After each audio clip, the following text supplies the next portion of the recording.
Tonight, New York's legislative leaders are questioning Governor Cuomo's ability to continue in his capacity as our elected executive.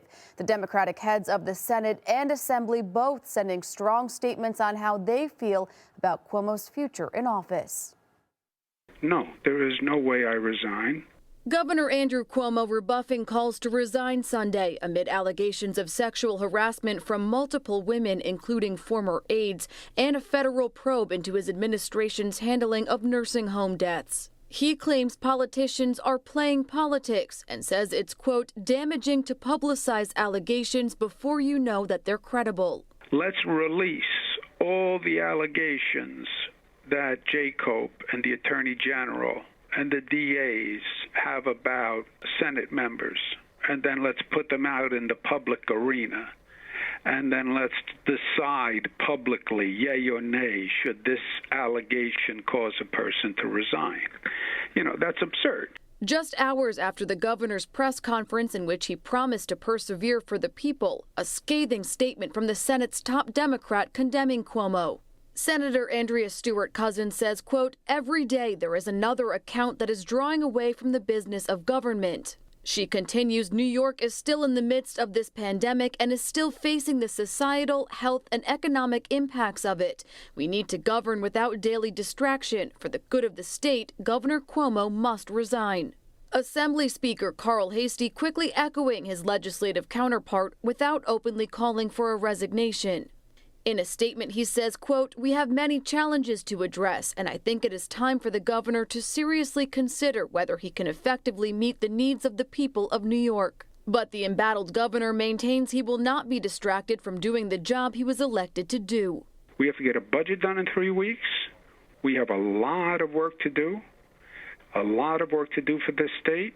This is not about me and accusations about me. The Attorney General can handle that.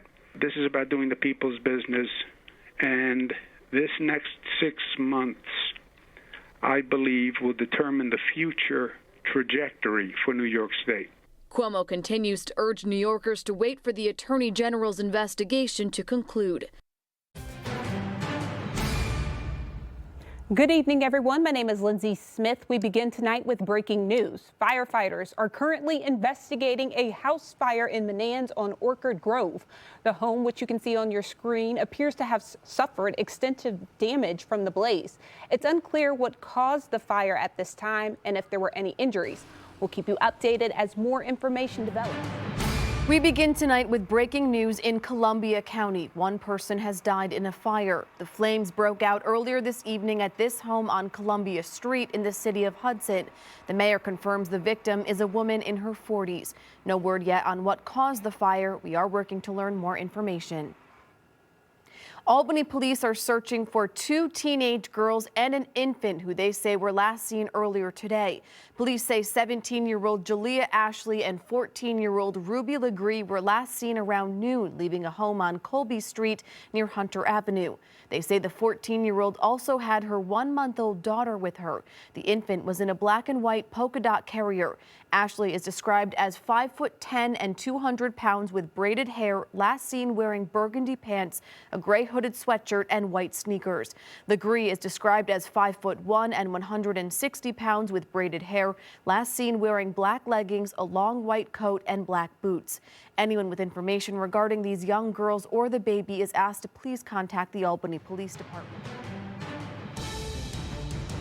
January is now the deadliest month for Albany County since the pandemic started, with 69 deaths so far this month and 295 deaths total. Albany County saw 193 new cases since yesterday. 149 of them had no clear source of infection. There are 10 new hospitalizations overnight and 165 county residents currently hospitalized. 15 of those patients are in the ICU. Sadly, there are 2 more COVID-19 related deaths reported, a man and a woman both in their 80s.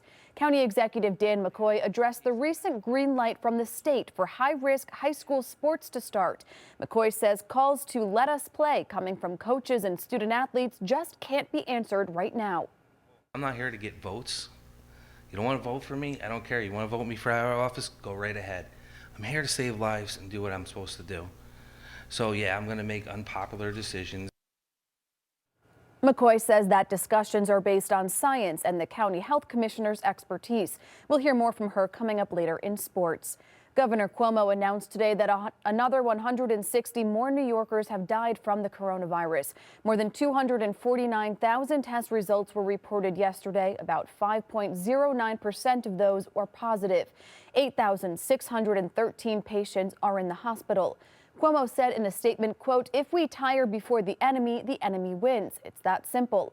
I am confident that we can defeat this and rebuild stronger than ever before. Until that day comes, I encourage all New Yorkers to keep fighting the good fight together and wear a mask." Here's a look now at a rise in cases in other Capital Region counties. Rensselaer County is reporting 101 new cases today, 100 new cases in Schenectady County, and 109 new cases in Saratoga County. Even in some of the smaller counties, we're seeing double-digit increases. Columbia County is reporting 30 new cases, Greene County 24, Warren 14, and 35 new cases being reported in Washington County since All new at 6 tonight, a landfill that has gained lots of community angst over the years will now have to get through a more thorough review process to remain up and running. Dust and noise from the Dunn C&D landfill in Rensselaer has caused hardship for residents and students at a nearby school. CBS 6's Steve Majuri joins us live outside the facility right now. Steve, the State Department of Environmental Conservation says the site will need to stand up to public scrutiny. That's right. The DEC says they're now making the landfill go through what's called an enhanced renewal process, which we're told by the DEC essentially treats that application as if it's for a brand new permit. And the DEC says that they're only doing this after years of complaints from the community. And those complaints include odors and dust emitting from the landfill and daily truck traffic causing noise nuisances. The DEC has sanctioned the landfill several times, including fines, unannounced inspections, and they've required them to build infrastructure to cut down on the noise and dust. The state also required the landfill to pay for a state-run monitor to keep an eye on the facility's daily operations. The landfill has taken its own steps to cut down on the complaints, including closing their gates to trucks earlier in the day and watering down their roads to cut down on dust buildups. This permit application process will involve public input, which we're told is the difference between just a regular renewal. The DEC's regional director tells us that community members will have the chance to give input on even the language that will be in the landfill's next permit. Do you feel that the landfill has earned a chance to renew its permit and stay there? What we're committed to doing as a regulatory agency is making sure that we follow the appropriate process, that we make sure that we hear all of the voices in the community, regardless of their position with respect to the facility, and that we make a final decision that's based on the outcome of that process. And the Dunn landfill manager, Jeff Burrier, responded in a statement saying, "We expect a fair and thorough review of our application. We've always expected and welcome a vigorous public comment period during the renewal process. And part of our role will be to make sure all parties involved are aware not only of the significant economic impact of SA Dunn, but the investments we've made to environmental technology, making our facility greener, cleaner, and more efficient." And the current permit expires not until July of 2022. The landfill has until January to file the paperwork to give notice to the state that they plan on renewing their permit. Live in Rensselaer, Steve Majiri, CBS 6 News.